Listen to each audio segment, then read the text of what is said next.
Ngayong umaga habang ang liwanag ng araw ay bumabagsak sa dilim ng gabi at katahimikan pa rin ang bumabalot sa maraming tahanan, inaanyayahan tayong iangat ang ating mga mata at ibaling ang ating mga puso sa isa na hindi natutulog o natutulog, ang Panginoon na nagbabantay sa bawat hakbang ng ating paglalakbay. Ang awit 121 ay bumangon sa ating harapan bilang isang deklarasyon ng pagtitiwala, isang awit na umabot sa mga henerasyon at patuloy na naging kanlungan para sa lahat na nakadarama ng marupok sa gitna ng mga panggigipit ng buhay. Ang awit na ito ay kilala bilang isang pilgrimage song, isa sa tinatawag na pilgrimage songs na ginamit ng mga tao ng Israel habang sila ay umaakyat sa Jerusalem upang sumamba. Binibigkas ito ng buong pamilya ng mga karavan na humaharap sa matarik na daan, panganib at kawalan ng katiyakan, ngunit lumakad ng may pag-asa na ang Panginoon ang kanilang palaging tagapagtanggol. Ngayon tayo rin ay mga peregrino, hindi sa kalsada ng mga bato at buhangin, kundi sa pang-araw-araw na paglalakbay na nakaharap sa atin, puno ng mga responsibilidad, hamon, sakit, at kagalakan din. Sa tagpong ito, ang mga salita ng salmista ay umaalingaw-ngaw sa atin. Itiningin ko ang aking mga mata sa mga burol. Saan nanggagaling ang aking tulong? Ang aking tulong ay nagmumula sa Panginoon, ang may likha ng langit at lupa. Kapag binubulay-bulay natin ang mga salitang ito sa umaga, natatanto natin na ang tanong ng salmista ay siya ring madalas nating dala-dala sa ating sarili. Gaano kadalas sa paggising, ang ating puso ay puno ng pagkabalisa tungkol sa kung ano ang taglay ng araw? Gaano kadalas kapag tinitingnan ang mga problemang nakatambak na parang mga bundok sa ating harapan, nadarama ba natin ang bigat ng takot at kawalan ng kapanatagan? Sa puntong ito, inaanyayahan tayo ng salmo sa pagbabago ng pananaw, hindi upang tumingin lamang sa mga bundok, hindi upang manatili lamang sa mga paghihirap, ngunit upang itaas ang ating mga mata sa itaas ng mga ito, sa kabila ng mga ito, at makahanap ng tunay na tulong sa Panginoon. Ito ay isang paanyaya na ituon ng ating mga mata, hindi sa kung ano ang nagpaparalisa sa atin, ngunit sa Diyos na namamahala, sa sansinukob at matapat na nagpapanatili ng ating buhay. Habang sinisimulan natin ang gabay na ito sa panalangin, inilalagay natin ang ating mga puso sa harapan ng Panginoon at kinikilala natin na kailangan natin siya sa bawat detalye ng ating paglalakbay. Ito ay hindi lamang tungkol sa paghingi ng mga dakilang himala, kundi tungkol din sa pagsuko sa maliliit na desisyon, sa mga simpleng sandali at maging sa mga tahimik na sandali. Buhay ay naglalahad sa mga detalye at sa mga detalye ay kumikilos din ang Diyos.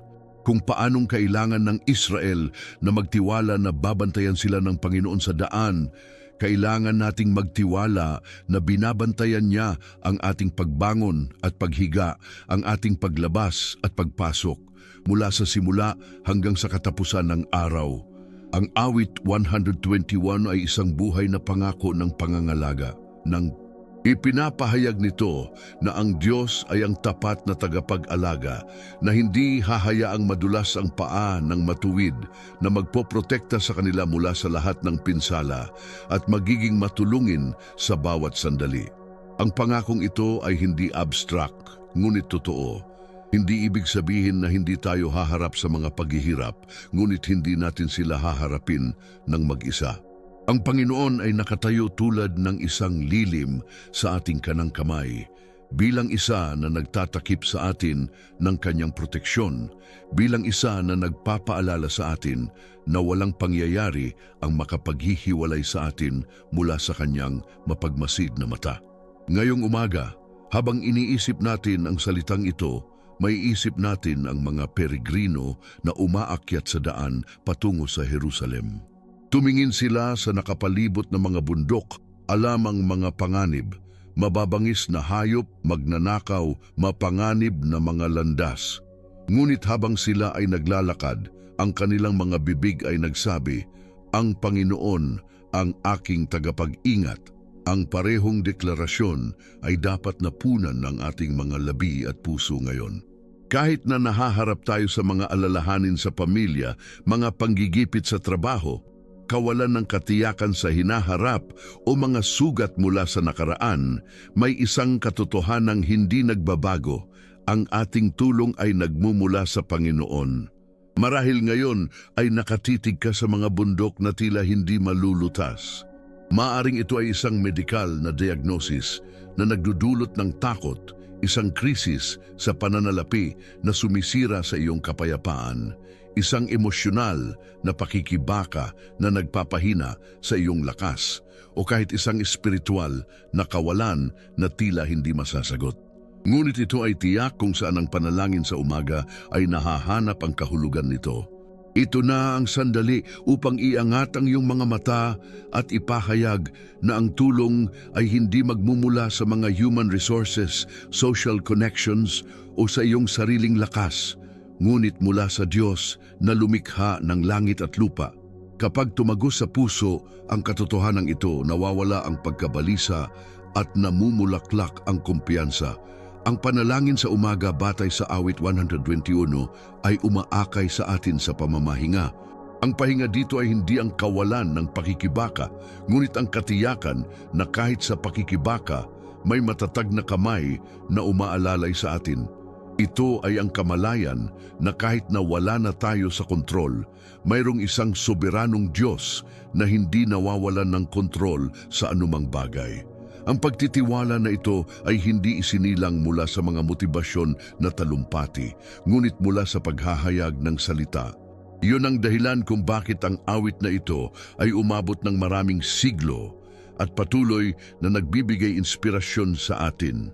Ito ay tumutukoy sa isang kasalukuyang Diyos na nakakaalam ng ating mga lakad at hindi naliligalig o wala.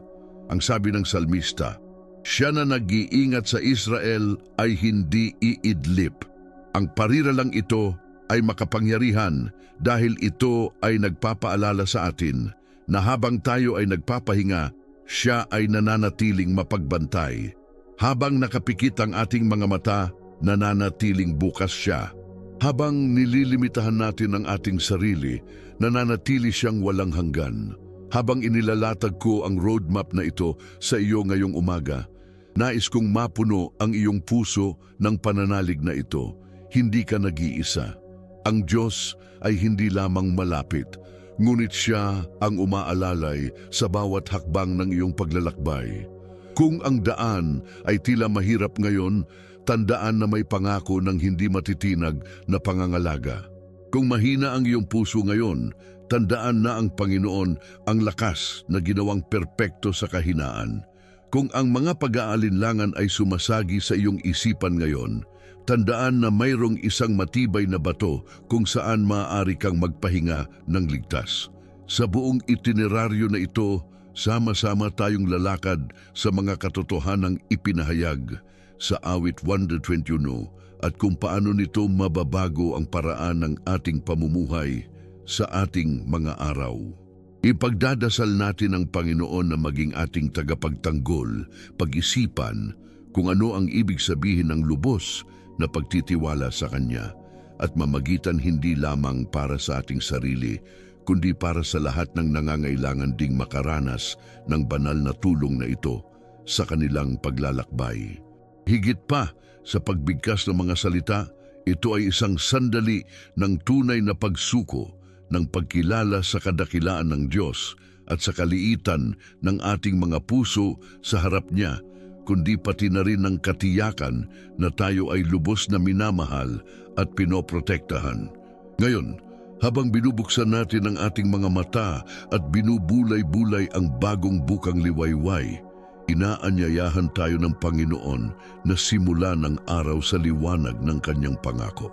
Tinatawag niya tayong lumakad nang walang takot, harapin ang bawat hamon nang may kumpiyansa at buhayin ang bawat sandali nang may pasasalamat.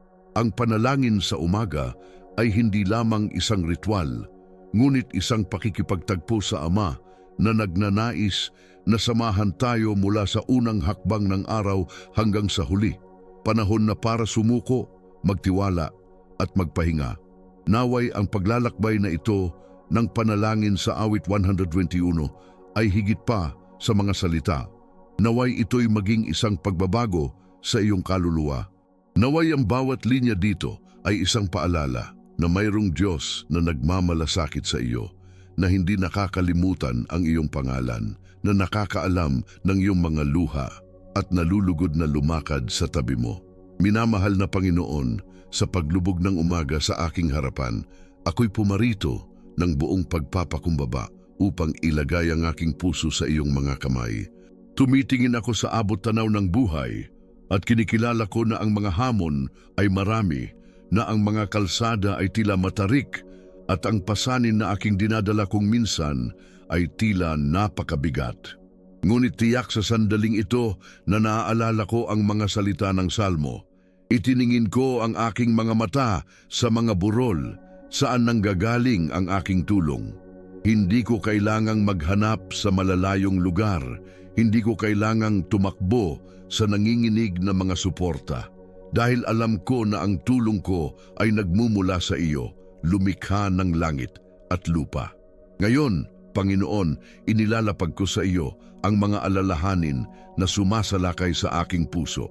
Ang kinabukasan ay tila walang katiyakan, ang mga responsibilidad ay nagpapatuloy sa akin, ang mga espiritual na pakikibaka ay nagsisikap na yumanig sa akin. Ngunit habang ibinubuka ko ang aking mga labi sa panalangin, nakatagpo ako ng ginhawa. Dahil alam kong ikaw ang Diyos na hindi nakakalimutan ang sinuman sa iyong mga anak. Habang ako'y natutulog, ang iyong mga mata ay nananatiling bukas. Habang ako'y nanghihina, ang kamay mo'y nananatiling matatag. Habang ako'y nag-iisa, ang presensya mo ay bumabalot sa akin ng pagmamahal. Mahal na Ama, hinihiling ko na ngayong umaga ay i-renew mo ang aking lakas. Itanim sa akin ang katiyakan na ang bawat hakbang ay binabantayan mo. Alam kong may mga panganib sa daan. Alam kong may mga bato na makakapagpatisod sa akin. Ngunit ginagarantiyahan ng iyong salita na hindi ninyo hahayaang manghina ang aking paa. Napakagandang pangako nito. Ito ay hindi isang buhay na walang mga paghihirap, ngunit isang buhay na may katiyakan na ang mga paghihirap ay hindi ang aking pagkatalo, dahil ikaw ay lumakad na kasama ko. Panginoon, ingatan mo ang aking isipan mula sa mga pag-iisip ng takot at pagdududa. Gaano kadalas kapag nahaharap sa isang bagay na hindi inaasahan, ang puso ko ay gustong sumuko sa pagkabalisa. Ngunit ang iyong malumanay na tinig ay nagpapaalala sa akin.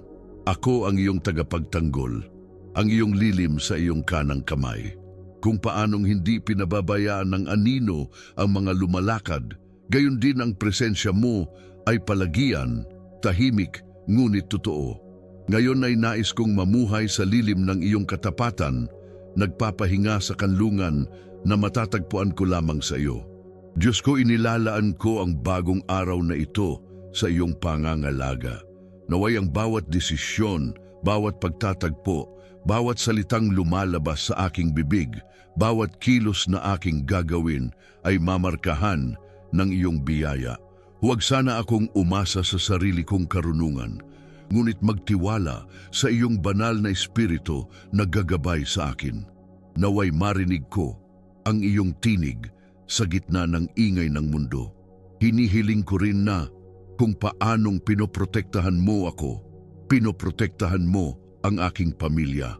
Protektahan ang bawat isa sa aking mga mahal sa buhay, takpan sila ng iyong makapangyarihang kamay at iligtas sila mula sa mga aksidente, kawalan ng katarungan at hindi kinakailangang sakit. Naway ang bawat tahanan na kinakatawan sa panalangin ito ay maging kanlungan ng kapayapaan, pag-asa at pananampalataya. Panginoon, huwag mong hayaang magkaroon ng lugar ang kasamaan sa aming paglalakbay. Naway ang bawat paglabas at bawat pasukan ay samahan mo mula madaling araw hanggang dapit hapon. Mapagmahal na Ama, nagpapasalamat ako sa iyo dahil alam kong hindi nagkukulang ang tulong na nagmumula sa iyo. Alam kong kahit hindi makakita ng solusyon ang aking mga mata, mayroon ka ng inihanda na paraan. Alam kong kahit nalulungkot ang puso ko, ikaw ang bukal ng saya na hindi nauubos. Sa makatuwid, lumuhod ako sa iyo at nagsasabi ng may pananampalataya, ang tulong ko ay nagmumula sa Panginoon. At ngayon, Panginoon, ipinagdarasal ko rin ang mga nakikilahok sa akin sa sandaling ito. Marahil marami ang nakikinig sa mga salitang ito na may luha sa kanilang mga mata. Marahil ang iba ay tahimik, walang kahit na lakas na manalangin. Ngunit naniniwala ako na ang iyong banal na espiritu ay dumadalaw sa bawat puso na nagdadala ng kaaliwan, pag-asa at pagpapagaling. Kung saan may sakit, hayaang pumasok ang balsamo. Kung saan may pagdududa, hayaang pumasok ang pananampalataya. Kung saan may kadiliman, hayaang pumasok ang iyong liwanag. Ngayong umaga, Panginoon, tinatanggap namin ang iyong pangako bilang isang angkla para sa aming mga kaluluwa. Naway walang sino man sa atin ang makaramdam ng inabandona. Naway walang sino man dito ang makadama ng pag-iisa dahil ikaw ang Diyos na umalalay, nag-aangat, nagpapanumbalik at sumasama sa amin sa bawat detalye. At kaya tinatapos ko ang panalangin ito sa pagsasabing, ikaw ang aking tagapag-alaga, aking tagapagtanggol, ang hindi nakakalimutan sa akin. Purihin ang iyong pangalan ngayon at magpakailanman. Bago natin ipagpatuloy ang panalangin ito, nais kong buksan ang aking puso sa inyo na naririto. Kung ang panalangin ito ay nagsalita sa iyong kaluluwa, kung naramdaman mong ipinaalala sa iyo ng Diyos kung gaano niya kamahal at binabantayan ka, gusto kong itanong sa iyo ang isang bagay na napaka-espesyal. Huwag mong itago ito sa iyong sarili. Mag-subscribe sa channel.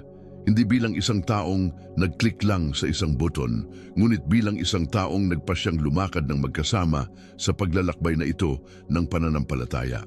Iwan din sa comments kung anong bundok ang dinadala mo ngayon dahil kapag nagbahagi ka, hindi mo lang nailalabas ang bigat ng iyong puso, kundi binibigyan mo rin kami ng pagkakataong manalangin kasama ka at para sa iyo. Ang espasyong ito ay higit pa sa isang channel. Ito ay isang espiritual na pamilya at ikaw ay bahagi nito. Nang ipahayag ng salmista na hindi hahayaan ng Panginoon na madulas ang ating mga paa, binanggit niya ang isang proteksyon na hindi limitado sa pisikal, ngunit umaabot sa espiritual, emosyonal at buhay na walang hanggan. Gaano kadalas ang lakad ng pananampalataya ay tila marupok na para bang malapit na tayong madulas sa makipot na landas. Ngunit ang Salmo ay nagpapaalala sa atin na mayroong isang mapagbantay na Diyos na hindi natutulog, na hindi naliligalig, na hindi nag-iiwan sa atin. Ang Diyos na ito ay siya ring nag-akay sa Israel sa disyerto, na umalalay sa kanila ng mana noong nagbabanta ang taggutom, nagdala ng tubig mula sa bato nang hindi na mabata ang uhaw, at pinoprotektahan sila mula sa mga kaaway na tila mas malakas kaysa sa kanila. Ang parehong Diyos na naroroon sa haliging ulap sa araw at sa haliging apoy sa gabi ay siyang nagbabantay sa ating paglabas at sa ating pagpasok. Kung titingnan natin ang kasulatan, makikita natin kung paano ipinahayag ng Panginoon ang kanyang sarili bilang tagapagtanggol sa bawat detalye ng kasaysayan ng kanyang bayan. Naaalala ko si Jacob na tumakas mula sa kanyang kapatid na si Esau sa takot at kawalan ng katiyakan, at sa kalagitnaan ng gabi, nag-iisa, siya ay nanaginip kung saan nakita niya ang isang hagdan na nag-uugnay sa lupa sa langit na may mga anghel na umaakyat at bumababa. Nang magising, sinabi niya, "Tunay na ang Panginoon ay nasa lugar na ito at hindi ko alam." Ganon din ang nangyayari sa atin. Madalas tayong nag-iisa, iniiwan sa mga disyerto na kalsada, ngunit ang totoo ay hindi nawawala ang Panginoon. Siya ay naroroon sa bawat hakbang kahit na hindi siya nakikita ng ating mga mata. Ang isa pang makapangyarihang halimbawa ay yaong kay Elias na minsan sa kanyang buhay ay nakaramdam ng pagkatalo, nakaupo sa ilalim ng puno ng enebro, nagdarasal para sa kamatayan dahil naniniwala siyang wala na siyang lakas upang magpatuloy. Ngunit hindi siya pinahintulutan ng Diyos na manatili doon.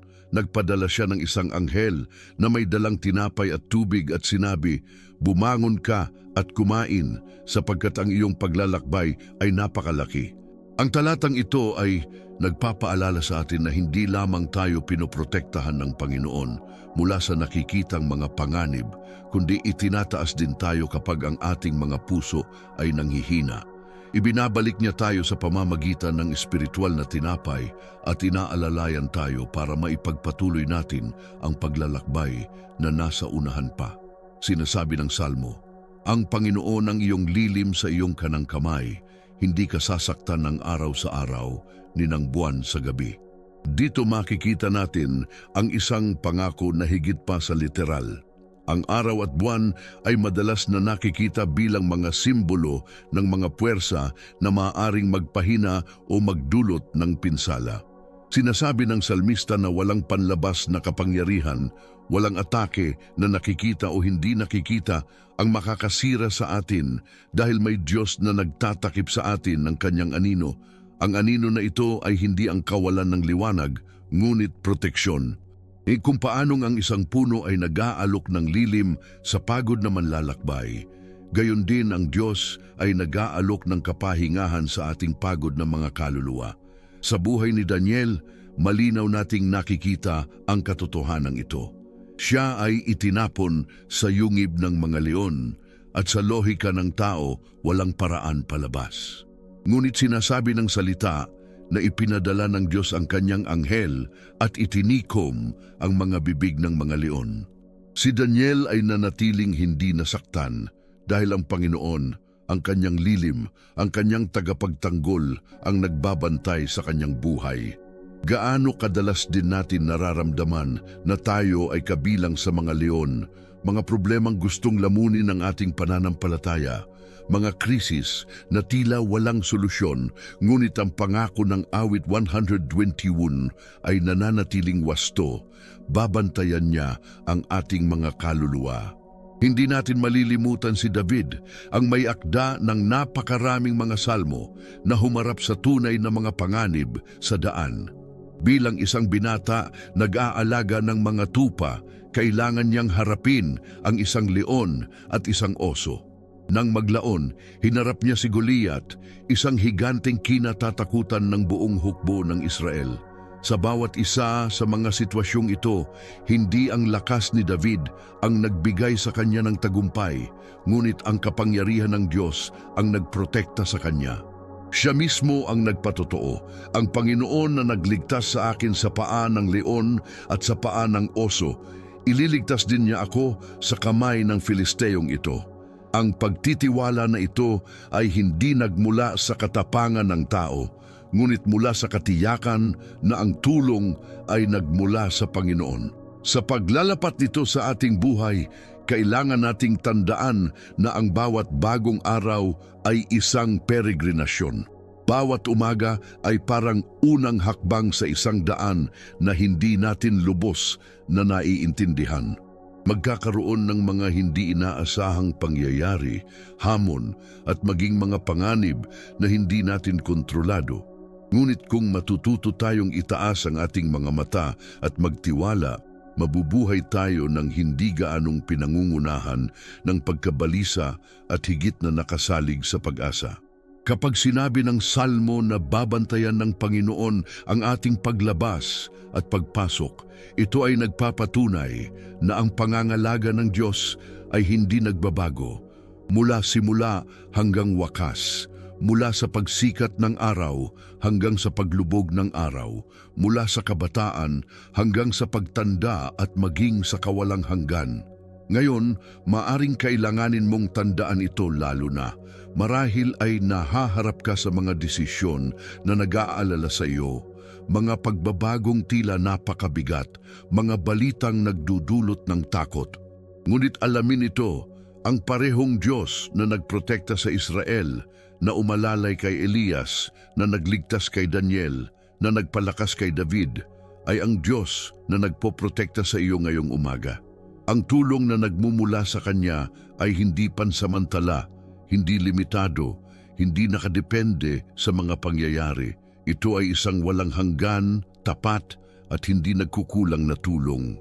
Itinuturo sa atin ng awit 121 na mamuhay ng may kumpiyansa at harapin ang araw, hindi bilang isang lumalakad ng mag-isa, kundi bilang isang taong nasa tabi niya ang makapangyarihang Diyos. Ito ang dahilan kung bakit ang pagdarasal sa umaga ay hindi makikita bilang anumang ugali, ngunit bilang isang pagkilos ng pagsuko at pagtitiwala, tulad ng susi na nagbubukas ng mga pintuan ng araw na may pag-asa. Kapag inilagay natin ang ating sarili sa harapan ng Diyos at ipinahayag na ang ating tulong ay nagmumula sa Kanya, ang ating puso ay nakatagpo ng kapayapaan, ang ating isipan ay nakatagpo ng kapahingahan, at ang ating mga kaluluwa ay lumalakas upang harapin ang anumang sitwasyon. Naway taglayin mo ang katiyakang ito ngayong umaga. Sumasa iyo ang Panginoon. Hindi niya hahayaang madulas ang iyong mga paa. Siya ang iyong lilim, ang iyong tapat na tagapag-alaga, ang iyong palaging tagapagtanggol. Mahirap man ang landas, nakakapagod man ang pag-akyat, tila naglalakihan ng mga bundok, may Diyos na hindi nawawala, hindi naliligalig, hindi nakakalimot. Itaas ang iyong mga mata at hanapin sa Kanya ang tulong para sa iyong paglalakbay. Panginoon, habang nakatayo ako sa iyo ngayong umaga, naalala ko na ang buhay ay hindi lamang tungkol sa akin, kundi tungkol sa lahat ng tao sa paligid ko. Ang salmo na nagsasabing, iyong binabantayan ang aking paglabas at ang aking pagpasok ay nagpapahayag din sa diwa na ikaw ang tagapag-alaga ng Israel, ang Diyos na nagbabantay sa lahat ng iyong bayan. Ito ay umaakay sa akin upang mamagitan, upang itaas ang aking boses hindi lamang para sa sarili kong mga personal na pangangailangan, kundi para din sa mga nakapaligid sa akin, sa mga mahal ko, sa mga kakilala ko, at maging sa mga hindi ko pa nakikilala, ngunit nangangailangan din ng inyong banal na tulong sa kanilang paglalakbay. Nagsisimula ako sa pamamagitan ng pagdarasal para sa aking pamilya, Panginoon. Alam kong ang bawat isa sa kanila ay may dalang tahimik na mga laban, mga hamon na maaring hindi sila magkakaroon ng lakas ng loob na ibahagi. Dalangin ko na ang iyong proteksyon ay mapasa kanila sa araw na ito. Ingatan ang kanilang mga hakbang, ilayo sila sa mga aksidente, takpan sila ng iyong anino, alalayan sila sa panahon ng kahinaan. Nawa ang bawat pag-alis sa tahanan ay mamarkahan ng iyong pangangalaga at bawat pagbabalik ay mabalot ng kapayapaan. Kung may mga takot na sumusubok na maparalisa, palitan ang mga ito ng kumpiyansa. Kung may mga sugat mula sa nakaraan na masakit pa, ibuhos ang iyong nakapagpapagaling na balsamo. Kung may mga pag-aalinlangan na nagpapabagal sa kanilang pananampalataya, baguhin ang kanilang pag-asa. Panginoon, namamagitan din ako para sa mga kasalukuyang walang pamilya sa malapit, para sa mga nararamdamang nag-iisa at inabandona. Gaano karaming mga naglalakad nang walang sino mang tumatawag sa bahay.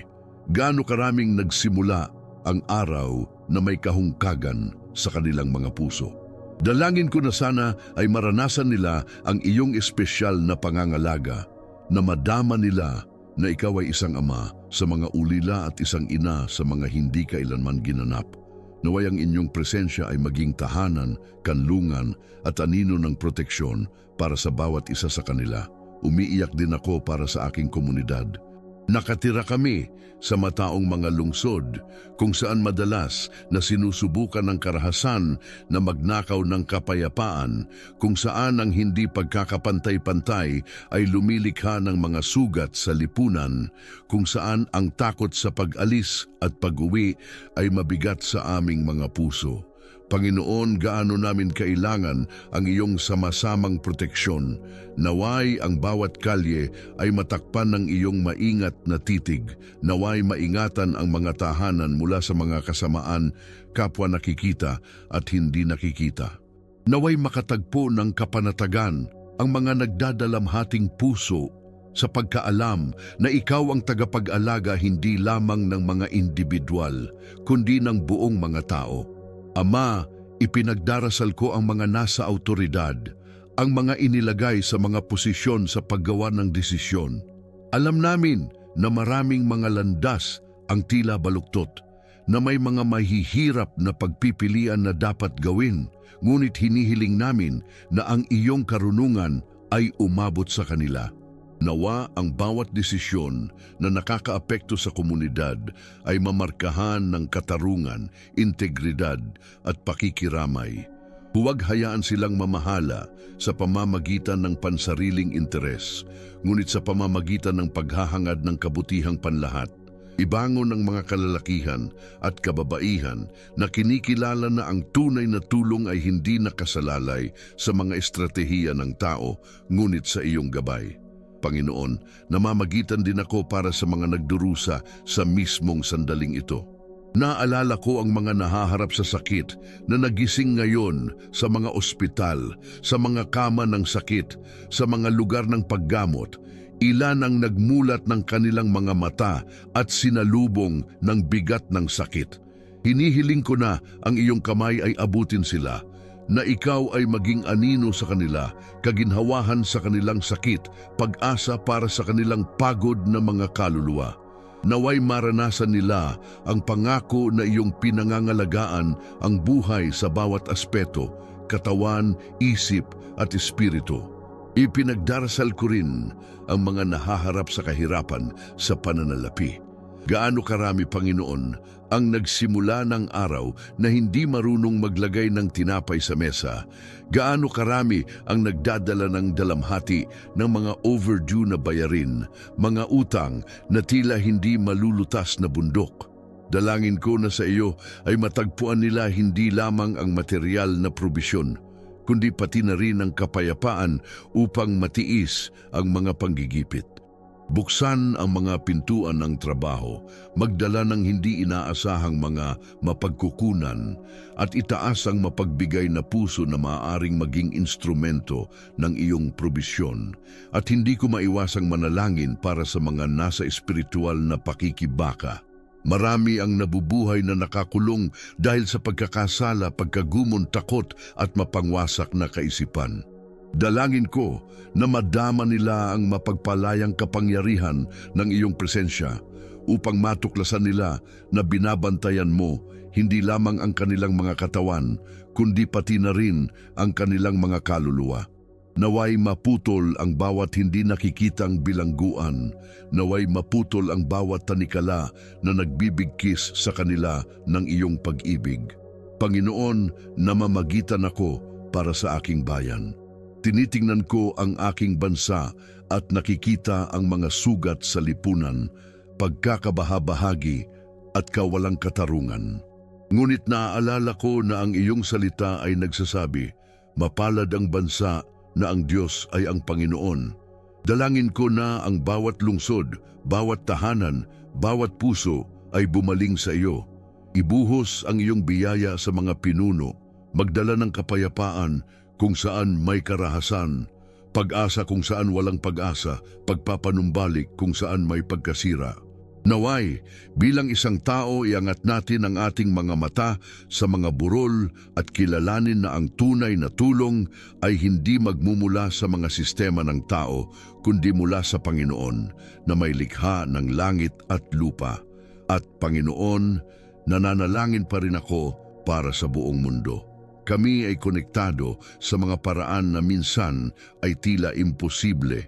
at sa parehong oras kami ay mas may kamalayan sa pandaigdigang pagdurusa. May mga digmaan, taggutom, natural na sakuna, pag-uusig. Dalangin ko na ikaw, ang tapat na tagapag-alaga, ay magbangon ng mga lalaki at babae na magiging instrumento ng iyong kapayapaan. Na sa gitna ng kaguluhan, ang iyong simbahan ay magiging isang liwanag, isang buhay na patotoo na may pag-asa kay Hesukristo. Habang namamagitan ako para sa napakaraming tao, pakiramdam ko ay nagbago rin ang aking puso. Naiintindihan ko na ang panalangin ay hindi lamang tungkol sa pagtatanong para sa aking sarili, ngunit tungkol sa pagsali sa sigaw ng napakaraming iba pa. At habang nagdarasal ako, napagtanto ko na ang awit 121 ay hindi lamang isang individual na pangako, ngunit isang kolektibo. Binabantayan ng Panginoon ang pagdating at pag-alis ng lahat ng nagtitiwala sa iyo. Hindi lamang ngayon, kundi mula ngayon at magpakailanman. Panginoon, naway ang katotohanan ito ay maging isang tatak sa aming buhay. Naway harapin natin ang araw ng may katiyakan na tayo ay protektado, na hindi tayo lumalakad ng mag-isa, na mayroong isang anino na nagsasanggalang na hindi umaalis. Naway madama ng bawat taong nakarinig ng panalangin ito na yakapin ng iyong pag-ibig, hawak ng iyong kamay, protektado ng iyong presensya. At kaya, Ama, isinasara ko ang oras na ito ng pamamagitan ng pasasalamat dahil alam kong tapat kang makinig at sumagot. Hindi dahil karapat-dapat kami, kundi dahil walang katapusan ang awa mo. Purihin ang iyong pangalan ngayon at magpakailanman. Ang pangunahing mensahe ng awit 121 ay simple at, sa parehong oras, napakalalim. Ang Diyos, ang ating patuloy na tulong. Ang pahayag na ito ay hindi isang relihiyosong klishe, ngunit isang prinsipyo na nagpapanatili ng pananampalataya sa buong kasaysayan ng bayan ng Diyos. Ang tulong ay hindi matatagpuan sa mga tao, hindi sa kapangyarihang pampolitika, hindi sa naipon na kayamanan o nakikitang mga mapagkukunan. Pinaalalahanan tayo ng salmista na iangat ang ating mga mata hindi sa mga pangyayari o yamang tao, kundi sa Panginoon na gumawa ng langit at lupa. Makapangyarihan ng ekspresyong ito dahil ipinapakita nito sa atin ang pagkakaiba sa pagitan ng paghingi ng tulong sa isang bagay na may hangganan at paghahanap nito sa isang taong walang hanggan. Ang langit at lupa ay buhay na patutuo sa malikhaing kapangyarihan ng Diyos. Kung nilikha niya ang lahat ng mga bagay, walang anuman sa ating buhay na hindi maabot ng kanyang pangangalaga. Ang pagmumuni-muni na ito ay nag-aanyaya sa atin na muling suriin kung kanino o kung ano ang pinagkakatiwalaan natin. Gaano kadalas kapag nahaharap sa mga problema, ang ating unang reaksyon upang humanap ng solusyon ng tao, magtiwala sa sarili nating katalinuhan, tumakbo sa mga kaibigan, kamag-anak o maging sa mga institusyon. Hindi dahil ang mga tulong na ito ay walang katuturan. Magagamit pa nga ng Diyos ang mga ito. Ngunit ang puso ng Salmo ay nagtuturo sa atin na huwag umasa sa mga ito bilang ating pangunahing pinagmumulan dahil ang tunay na tulong ay nasa Panginoon. Siya ang pundasyon, siya ang pinanggagalingan, siya ang tagapagtaguyod. Ang mga tao ay nabigo, ang lakas ng tao ay naubos, ngunit ang Panginoon ay nananatili.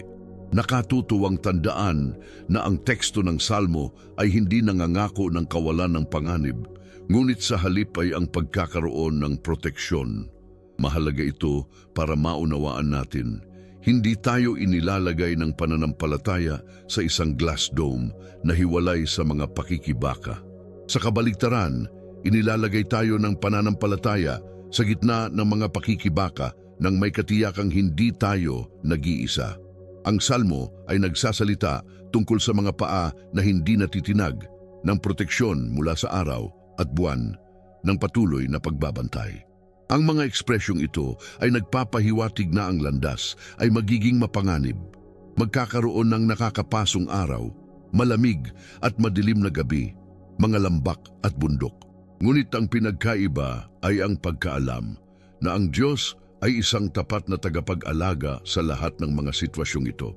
Kung titingnan natin ang buhay Kristiyano, napagtanto natin na ito ay minarkahan ng peregrinasyon.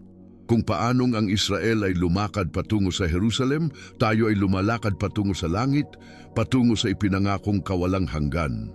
At sa paglalakbay na ito, nahaharap tayo sa mga disyerto, kaaway at kawalan ng katiyakan. Ngunit ang pangako ng awit 121 ay umaalingaw-ngaw na parang kaaliwan. Babantayan ng Panginoon ang iyong paglabas at pagpasok mula ngayon at magpakailanman. Ito ay isang pangako na hindi limitado sa ngayon, ngunit umaabot hanggang sa kawalang hanggan. Ang parehong Diyos na nagbabantay sa ating makalupang mga hakbang ay ang Diyos na ginagarantiyahan ang ating ligtas na pagdating sa ating walang hanggang tadhana. Dito makikita natin ang isang malalim na aral na teolohiko. Ang pangangalaga ng Panginoon ay hindi lamang temporal, ito ay walang hanggan. Siya ay nagmamalasakit hindi lamang sa ating pisikal na kalusugan o sa ating material na mga pangangailangan, kundi pati na rin sa ating kaluluwa. Ipinapahayag ng Salmo na babantayan niya ang ating buhay, ang ating kaluluwa, dahil tayo ay higit pa sa mga katawan. Tayo ay mga espiritual na nilalang na nakalaan para sa kawalang hanggan. Nangangahulugan ito na walang pangyayari, walang kirot, walang krisis ang makakaagaw sa atin ng pangangalaga ng Diyos sa pinakamahalaga, ang buhay na walang hanggan kay Kristo. Gayunpaman, kung ano ang pinakanakakaantig ay ang napagtanto na ang pangangalagang ito ay hindi generic ngunit personal. Ang Panginoon ay hindi lamang pinoprotektahan ang mga tao sa kabuuan, ngunit ang bawat individual ay individual. Alam niya ang pangalan ng bawat bata, nauunawaan ang mga detalye ng bawat buhay, nakikita ang bawat luha, naririnig ang bawat iyak. Kapag sinabi ng salmista, ang Panginoon ang iyong tagapag-ingat, pinaninindigan niya ang isang nakatarget na pangangalaga, isang tiyak na kasigasigan. Ang Diyos na umaalalay sa sansinukob ay yumuyuko din upang pakinggan ang panalangin ng nagsisising puso sa bukang liwayway. Ito ay nagtuturo sa atin na tingnan ang mga pakikibaka sa araw na may bagong mga mata. Kung ang Diyos ang tagapag-alaga, hindi natin kailangang mabuhay na paralisado sa takot. Hindi ito nangangahulugan ng kawalan ng pag-iingat, ngunit pagkakaroon ng tiwala. Maaari nating harapin ang mga panggigipit sa buhay dahil alam nating may banal na anino ang nasa ibabaw natin. Maaari nating simulan ang araw sa pamamagitan ng pagsuko ng ating mga plano. Alam natin na kung ang isang bagay ay hindi mangyayari gaya ng inaasahan, poprotektahan pa rin tayo ng mga kamay ng Panginoon. Sa teolohiya, ang awit 121 ay tumutukoy din kay Kristo. Siya ang perpektong katuparan ng pangako ng banal na pangangalaga. Sa Juan 10, ipinahayag ni Jesus ang kanyang sarili bilang ang mabuting pastol na nag-aalay ng kanyang buhay para sa kanyang mga tupa. Ang mabuting pastol ay siyang nagbabantay, nangangalaga at gumagabay. Siya ang pagkakatawang tao ng tulong na ipinangako sa Salmo. Kung minsang ipinahayag ng Israel na ang tulong ay nagmula sa Panginoon, ngayon ay ipinapahayag natin na ang tulong ay may pangalan, Hesukristo.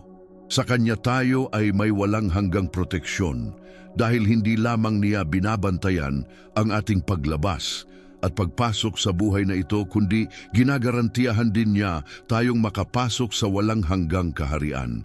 Sa paglalapat nito sa ating pang-araw-araw na buhay, kailangan nating linangin ang isang praktikal na saloobin ng pagtitiwala. Nangangahulugan ito na simula ng araw sa panalangin, ipagkatiwala ang ating mga landas sa Kanya at humihingi ng karunungan sa bawat desisyon. Nangangahulugan din ito ng pag-iingat sa ating mga puso laban sa pagkabalisa, pag-alala na ang Panginoon ay hindi natutulog o natutulog. Gaano kadalas pinipilit ng isip na manatiling gising, iniisip ang mga alalahanin sa madaling araw. Ngunit ang salmo ay nagpapaalala sa atin na maaari tayong magpahinga dahil may isang taong nagbabantay sa atin. Ang pagtitiwala na ito ay nagbibigay din sa atin ng lakas ng loob na mamuhay sa kasalukuyan. Hindi natin kailangang maparalisa sa maaaring mangyari bukas dahil alam natin na babantayan ng Panginoon ang ating pagdating at pag-alis. Ito ay nagpapahintulot sa atin na mamuhay ng may pasasalamat upang makita ang maliliit na pang-araw-araw na mga himala, makilala ang katapatan ng Diyos sa simpleng mga detalye. Pagkain sa mesa, pinapanatili ang kalusugan, kapayapaan sa gitna ng kaguluhan, kaginhawaan sa panahon ng sakit. Mahalagang bigyang diin na ang tiwala na ito ay hindi alienation.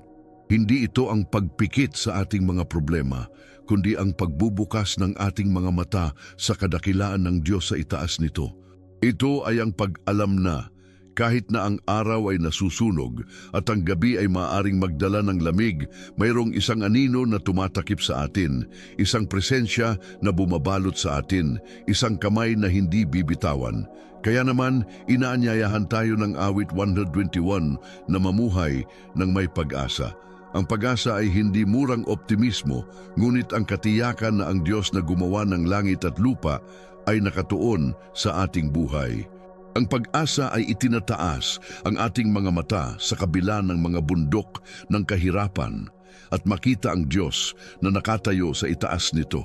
Ang pag-asa ay paniniwalang ang bawat hakbang, bawat paglabas at bawat pasukan ay binabantayan niya. Ngayong umaga, sa pagninilay-nilay sa awit na ito, maaari nating ipahayag ng may pananalig, hindi tayo nag-iisa. Gaano man kalaki ang pakikibaka, gaano man katindi ang sakit, gaano man kalalim ang lambak, ang Panginoon ang ating tagapag-ingat.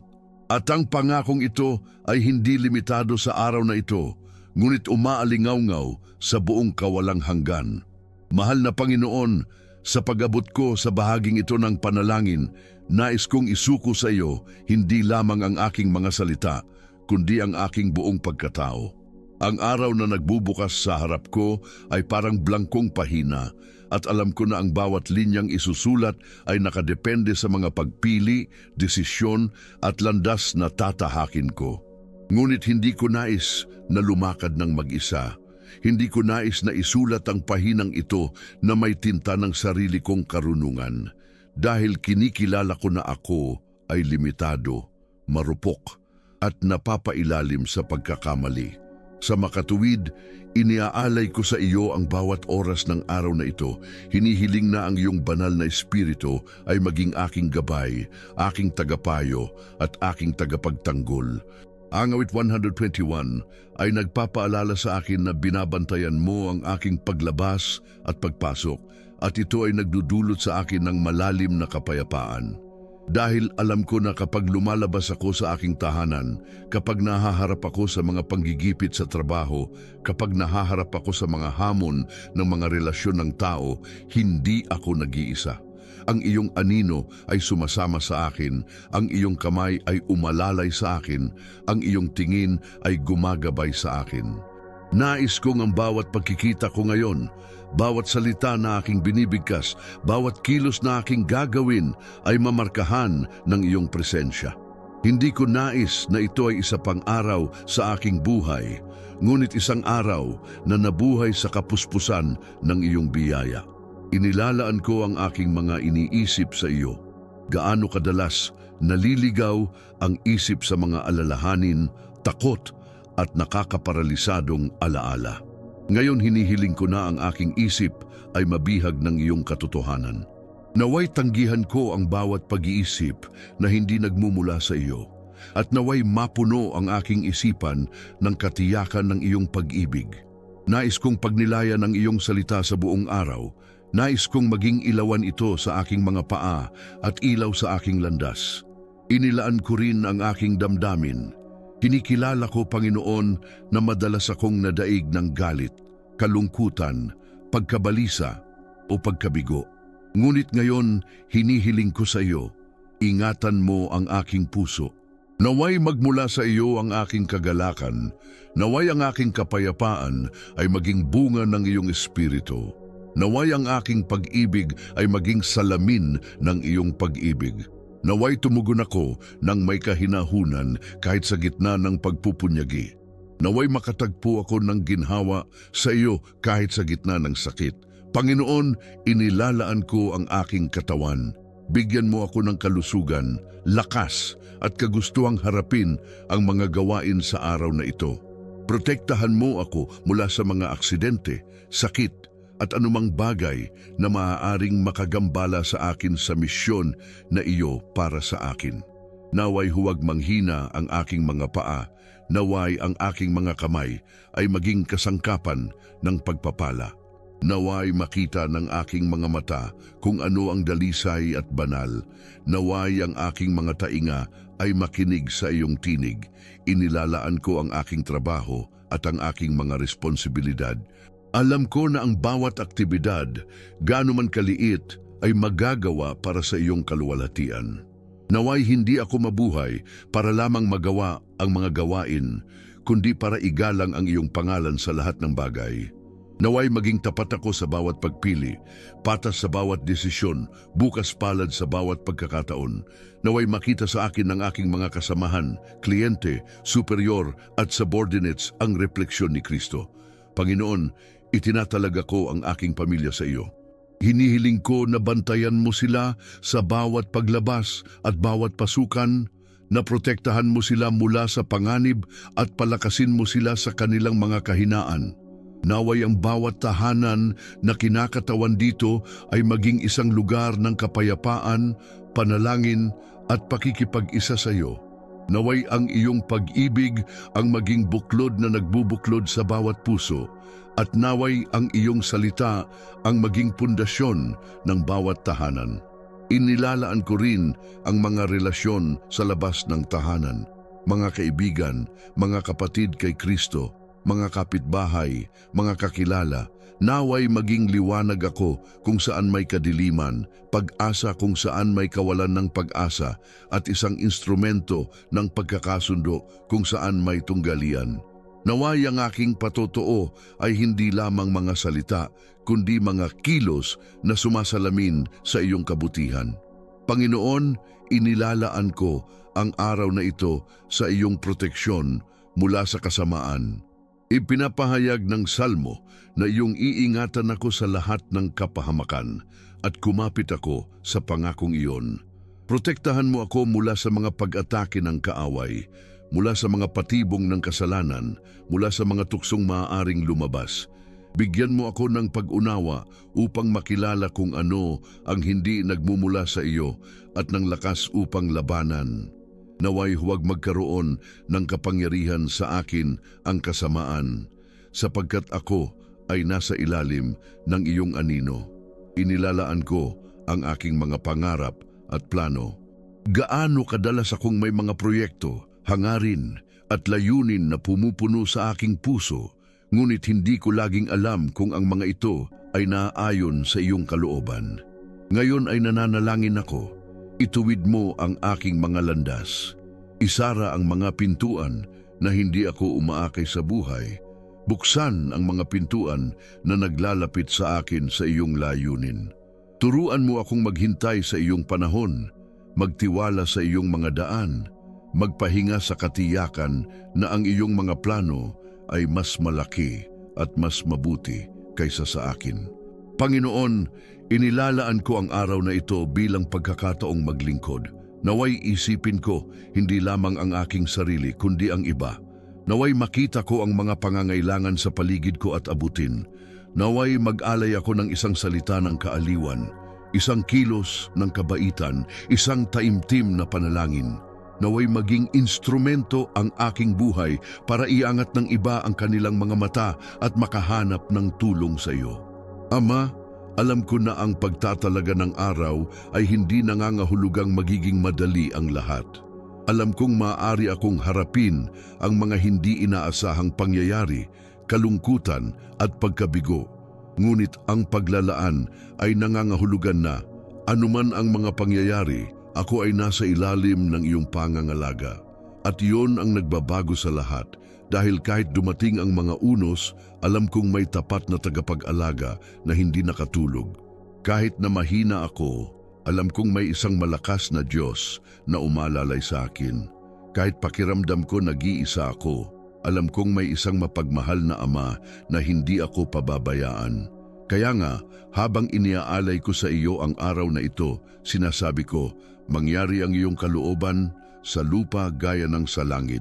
Naway masalamin sa bawat hakbang ko ngayon ang iyong patnubay. Naway ang bawat sandali ng aking buhay ay mamarkahan ng iyong presensya. Naway ang araw na ito ay hindi lamang isa sa marami, ngunit isang araw kung saan ako ay lumalakad kasama mo, magkahawak kamay na protektado ng anino ng makapangyarihan. Panginoon, sa pagtatapos ko sa oras na ito ng panalangin at pagmumuni-muni sa awit 121, ang puso ko ay napupuno ng pasasalamat. Ang araw ay sumusulong na sa aking harapan at sa aking pagbabalik tanaw sa sandaling ito ng komunyon. Napagtanto ko na ako ay ginabayan ng iyong kamay mula pa noong simula ng panalangin ito. Napakasarap malaman na ikaw ang tapat na tagapag-alaga na hindi natutulog, hindi nagpapahinga, hindi naliligalig. Ang buhay ay puno ng kawalan ng katiyakan, ngunit ang iyong salita ay nagbibigay sa akin ng katiwasayan. Ang paglalakbay ay maaaring may marka ng panganib, ngunit ang iyong pangako ay nagbibigay sa akin ng tiwala. Ang mga bundok ay maaaring tumaas sa harap ko, ngunit alam ko na ang aking tulong ay hindi nagmumula sa kanila, ngunit mula sa iyo, ang lumikha ng langit at lupa. Ngayong umaga, muling pinagtitibay ko ang aking pananampalataya. Hindi ako lalakad ng mag-isa. Ikaw, ang lilim sa aking kanang kamay, ang nagbabantay sa aking paglabas at aking pasukan, ang siyang nagbabantay sa aking buhay ngayon at magpakailanman. Naway maitatak sa aking puso ang katiyakang ito sa buong araw na ito. Naway hindi ako madaig ng takot, pagkabalisa o pag-aalinlangan, ngunit naway manatili ang aking mga mata sa iyo na nakaangat sa aking mga kalagayan. Salamat Panginoon sa kakayahang mamagitan para sa aking sarili at para sa marami pang iba. Salamat dahil totoo ang presensya mo at alam kong naririnig mo ang bawat salita na nagmumula sa tapat na puso. Salamat na hindi ko kailangang itago ang aking mga kahinaan, ngunit maaari kong ilatag ang mga ito sa iyo at magtiwala na iingatan mo ako sa bawat aspeto ng buhay. Salamat na ang iyong biyaya ay umalalay sa akin, ang iyong awa ay nagpapanibago sa akin, at ang iyong katapatan ay pumapalibot sa akin. Mahal kong Ama, nais ko na ngayong magpahayag ng pagpapala sa bawat taong nakiisa sa panalangin ito. Naway tumanggap ang bawat tahanan ng kapayapaan, naway palakasin ang bawat puso, naway mabago ang bawat isip, naway ang bawat buhay ay sakop ng iyong presensya. Kung saan may takot, naway pumasok ang tiwala. Kung saan may sakit, naway pumasok ang kagalingan. Kung saan may pagod, maaaring pumasok ang renewal. Kung saan may kadiliman, naway pumasok ang liwanag ng iyong salita. Nawa ang lahat ng nakinig at nanalangin kasama ko ay maranasan sa isang buhay at konkretong paraan ang pangangalaga ng Panginoon sa bawat detalye ng kanilang buhay. Panginoon, nawa ang araw na ito ay maging isang testamento sa iyong kabutihan. Naway madama ng bawat taong bumangon pagkatapos ng panalangin ito na hindi sila nag-iisa, na mayroong isang mapagbantay, matulungin, mapagmahal at tapat na Diyos. Naway ang bawat hakbang na gagawin ay mamarkahan ng paalala na iyong pinangangalagaan, pinoprotektahan, gabayan at suportahan sila. At kaya Ama, tinatapos ko ang oras na ito ng panalangin sa pagsasabing, sa iyo ang kaluwalhatian, ang karangalan at ang papuri. Salamat sa pakikinig sa akin, salamat sa pagmamahal mo sa akin, salamat sa paglalakad kasama ako. Sa pangalan ni Hesukristo, ang perpektong katuparan ng awit 121, ang aking mabuting pastol at ang aking walang hanggang tagapag-alaga, ako ay nagdarasal at nagpapasalamat sa iyo. Amen.